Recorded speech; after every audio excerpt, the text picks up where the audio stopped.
पटी प्रीति ही ये अति भारी। प्रियाजू, ऐसी कृपा कर दो कि हमारा देहाभिमान गलित हो जाए। रोज मैं सोहनी लेकर के सार्वजनिक स्थलों पर सोहनी लगाऊं, सार्वजनिक, जहां हमारा सेवा का भाव देह भाव को गलित करता है। परिक्रमा मार्ग है, जहां बहुत से लोग एकत्रित होते हैं, जहां बहुत से लोग आ जा रहे हैं, वहां की सफाई, ये बहुत बड़ी सेवा धाम की है सोहनी सेवा। पर वो देहाभिमान ऐसे लाभ को नहीं लेने देता। एक आदमी करोड़ों रुपए का दान करे और एक आदमी जहां से सब लोग निकलते हैं, बैठते हैं, उठते हैं, ऐसी जगह सोहनी लगा दे, उसकी समानता नहीं कर सकता सोहनी लगाने वाले की समानता। क्योंकि उसके अंदर कहीं ना कहीं रहेगा कि मैं 1 करोड़ दान किया, लेकिन जो सोहनी लगा रहा है उसको रोना आएगा, दैन्यता आएगी, रज उड़ेगी, उसके शरीर में लगेगी, सारे पाप नष्ट होंगे।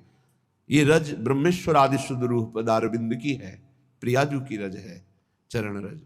ये आपके हृदय को प्रेम प्रकाशित करने में बिल्कुल निर्मल कर देगी, योग्य बना देगी। अगर धाम आए हो तो कहीं भी 4 हाथ सोहनी जरूर लगा दो, तुम्हारा सौभाग्य होगा। यहां गंदगी मत फैलाओ, ये प्रियाजू का महल है, यहां जो भूल चूक से गंदगी फैला देते हैं उसको साफ कर दो। बड़ी कृपा होगी आपके ऊपर, बड़ी कृपा होगी यदि ऐसा आप करेंगे। पर वो देहाभिमान नहीं करने देता, धूल लग जाएगी। जो तुम्हारे कर्मों की धूल चटाने के लिए तैयार है, उसको मिटाने के लिए ये ब्रज धूल है। जैसी भट्ट धूल धूसर तन ये आशा और धार। बड़े वो महान भाग्यशाली हैं जिन्होंने ब्रजरज के द्वारा समस्त कर्म बंधनों को छिन्न भिन्न कर दिया है। ये जल्दी समझ में नहीं आएगा, ब्रजरज लगाने की हिम्मत नहीं पड़ेगी पापात्मा को। देखते हैं कि अगर ऐसे हुआ भी तो ऐसे ब्रजरज लेकर ऐसे लौटने की, लगाने की, ये बहुत महापुरुषों के गूढ़ वचन हैं। रज का जरूर सेवन कीजिए, बहुत प्रार्थना, ये अमूल्य। समस्त ब्रह्मांडों में कहीं भी ब्रजरज की समानता करने वाली, कहीं की रज की महिमा नहीं कही गई, ब्रजरज की महिमा वर्णन की गई। स्वयं श्री भगवान 1 वर्ष तक शास्त्रों वचनों का रूप धारण करके संपूर्ण ब्रज 84 कोष की रज का स्वाद लिया। जब ब्रह्मा जी ने अपहरण किया तब भगवान ही स्वयं बछड़े बने। ये रज बहुत अपार करुणामयी है, सोहनी लगाने से स्वाभाविक ही रज का अभिषेक हो जाता है। और प्रियाजू देखती कि मेरे महल की टहल कर रहा है, बहुत कृपा होगी। संपूर्ण वृंदावन, संपूर्ण ब्रज हमारे प्रभु का निज घर है, निज घर है। कहीं भी सोहनी लगा रहे हो तो प्रभु के घर में लगा रहे हो। अम्बरीश जी और दुर्वासा जी, अगर साधना में देखा जाए तो दुर्वासा की समानता कदापि त्रिभुवन में कोई बिरला ही कर सकता है। अम्बरीश जी की तो बात ही जाने दो। अगर साधन पक्ष में देखो तो दुर्वासा जी, और समर्पण पक्ष में देखो तो अम्बरीश जी। अपने हाथ से सोहनी लगाते हैं, अपने हाथ से पोछा लगाते हैं, चक्रवर्ती सम्राट होते हुए भी, तो सुदर्शन चक्र उनकी रक्षा में है और उनको पता भी नहीं है। दुर्वासा जी दूर्वा रस पान करते हैं, केवल वलकल की लंगोटी लगाते हैं, 60-60 हजार वर्ष की समाधि धारण करते हैं। कोई साधारण महात्मा नहीं, लेकिन कहीं ना कहीं साधन पक्ष का बल है। और अम्बरीश जी के हृदय में सावई मन कृष्ण पदारविंदयो, केवल श्री कृष्ण चरणारविंद में मन अर्पित करके निरंतर चिंतन, दैन्य भाव, ये आत्मसमर्पण बहुत जोर का होता है। ये सोहनी लगाना, प्रभु के लिए पोछा लगाना, ये बहुत बड़ी बात है। देहाभिमान इसी से गलित होता है। कुंजन को नित डोलिबो दीजो, दीजो भोर बुहारी। रोज हम सोहनी लगावें, कहीं ना कहीं लगावें, एक नियम बना ले थोड़ा सोहनी लगाने का। अपने लोगों को का नियम था, पूरा हित धाम को करते हुए परिक्रमा मार्ग मदन टेर के सामने तक ऐसे पूरा साफ कर, पद गुनगुनाते हुए जो सोहनी लगाने में सुख मिलता है ना, अलग अलग स्वाद होता है भजन का। जैसे एक ही खोए को बहुत प्रकार से हम स्वाद लेते हैं, कुछ पेड़ा बना के, कुछ लड्डू बना के, कुछ उसी खोए के विविध प्रकार की मिठाइयां बनती, ऐसे ही भजन का विविध स्वाद है। माला लेकर एकाग्रता पूर्वक जप करना, सत्संग सुनना, सोहनी पोछा लगाना, भगवत सेवा करना, साधु सेवा, ये विविध प्रकार से उसी भगवदानंद का रसास्वादन है। श्री भोरी सखी जी कहती हैं, प्रिया जो ऐसी कृपा करो कि ब्रज में वास मिले, वृंदावन वास मिले, और आपके कुंजों में रोज सोहनी लगाने का सौभाग्य मिले। ये संपूर्ण वृंदावन ब्रज ये कुंज निकुंज है। कोटि प्राण नित बारी बोधी जय, देखत चरण छटारी। वैसे तो मुख्य 5 प्राण हैं और पंच प्राण सहायक है, तो 10 प्राण कहे गए हैं। लेकिन अगर करोड़ों प्राण होते और न्यौछावर करते, उस न्यौछावर के बदले में श्री जी के गोरे चरणारविंद को एक बार देखने का सौभाग्य मिलता तो सस्ता सौदा है। प्राण दिए यह प्रेम न पइए, क्योंकि श्री जी के चरणों से प्रेम प्रवाहित होता रहता है। सत प्रेम सिंधु मकरंद रसौग धारा, प्रेम धारा गोरे चरणारविंद से ही प्रवाहित हो रही है, प्रियाजू के चरणों से। लालजू का प्रेम ही प्रियाजू है। इसलिए एक रसिक महान पुरुष ने कहा कि श्री कृष्ण का प्रेम बिना प्रियाजू की कृपा के मिल ही नहीं सकता। उन्होंने विनोद में कहा, श्री कृष्ण के पास तो प्रेम है ही नहीं, वो तो प्रियाजू है। तो एक उपासक ने प्रश्न किया के हित धाम में कि उन्होंने ऐसे कैसे कह दिया, हमें बड़ी जलन हुई कि श्री कृष्ण के पास प्रेम ही नहीं है। तो उनको शब्द बोलिए, आप वही शब्द बोलिए जो वो बोले हो, क्योंकि आप मिलावट कर दोगे तो अर्थ नहीं निकल पाएगा। वो जीव के तो शब्द वो बोले, उनको देखो उनके शब्दों में झांक के देखो क्या कह रहे हैं। श्री कृष्ण के पास तो प्रेम नहीं, क्योंकि श्री कृष्ण का प्रेम तो मूर्तिमान प्रियाजू के रूप में विराजमान है। तो बिना प्रियाजू के चरणों की आराधना के प्रेम कैसे प्राप्त हो जाएगा? क्योंकि प्रेम रूप तो सांद्रानंद घन प्रेम मूर्ति किशोरी, ललित रंगीली गाइए ताते प्रेम रंग रस पाइए। प्रियाजू कोई और थोड़ी है, लालजू के हृदय का प्रेम जब रूप धारण किया तो लाडली जू के रूप में हुआ। कोटि प्राण नित बारी बोधी जय, देखत चरण छटारी। जैसे जो केवल श्री कृष्ण उपासना में अभी प्रवेश नहीं पाए हैं पर भक्ति करते हैं, वो जब सुनते हैं कि लालजू मोर मुकुट पधराते हैं श्री जी के चरणों में, तो हमने देखा वो चूंकि अभी प्रारंभ है उनकी भक्ति का, तो भगवान ऐसा कैसे कर सकते हैं, भगवान कैसे ऐसा कर सकते हैं? ठीक है, लेकिन प्रियाजू तो लालजू तो भगवान है ना, भगवान ऐसे। यही है तुम्हारी प्रारंभिक दशा जिससे तुम नहीं जान पा रहे। अरे वो सेन नाई के लिए राजा के चरण चापने पहुंच गए, वो अपने भक्त के लिए सारथी बने बैठे हैं, वो अपने भक्त की मल भरी लंगोटी धो रहे हैं, वो प्रियाजू के चरणों में महावर लगावे तो कोई आश्चर्य की बात है? अरे प्रेम समुद्र प्रभु अपने प्रेम का दुलार कर रहे हैं, तुम्हें आश्चर्य लग रहा है? किंचन मात्र किसी भक्त में प्रेम आ जाता है तो मेरे प्रभु हाथ जोड़े उसकी सेवकाई के लिए खड़े रहते। भक्ताधीन मन पूज्यो भक्ता नाम भयंकर। कैसे कैसे समझोगे? थोड़ी सी प्रीति आ जाए तो जहां मेरा भक्त चरण रखो वहां रखूं मैं हाथ, पीछे पीछे मैं फिरूं, कभी न छाड़ू साथ, फिर वो प्रियाजू के चरणों में माथा रख दे। कौन आश्चर्य की बात है? नंददास प्रभु छवि बिलोकत, प्रीति के प्रतिपाल, चापत चरण मोहन लाल।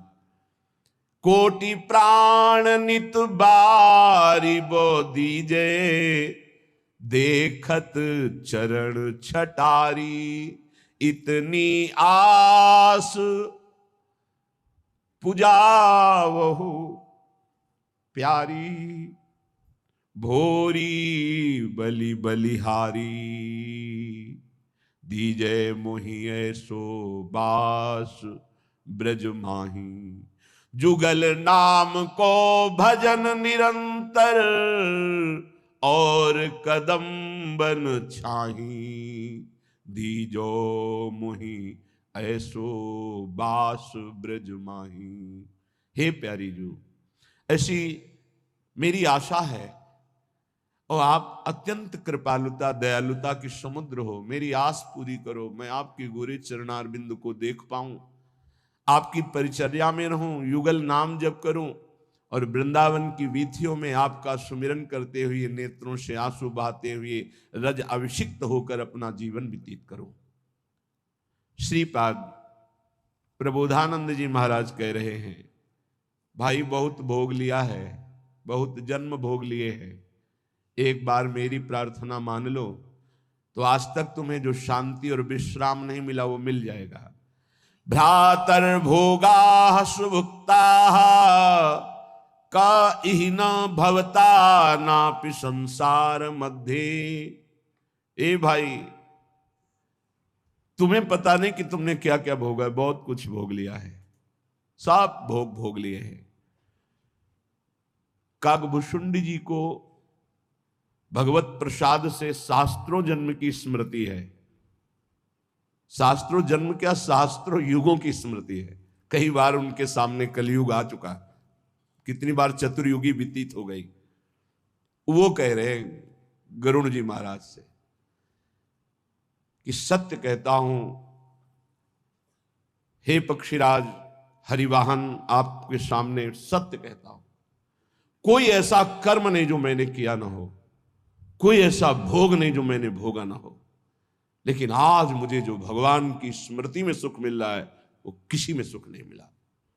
सब कुछ करके देख, वो अनेक जन्मों की स्मृति से सब देख रहे हैं।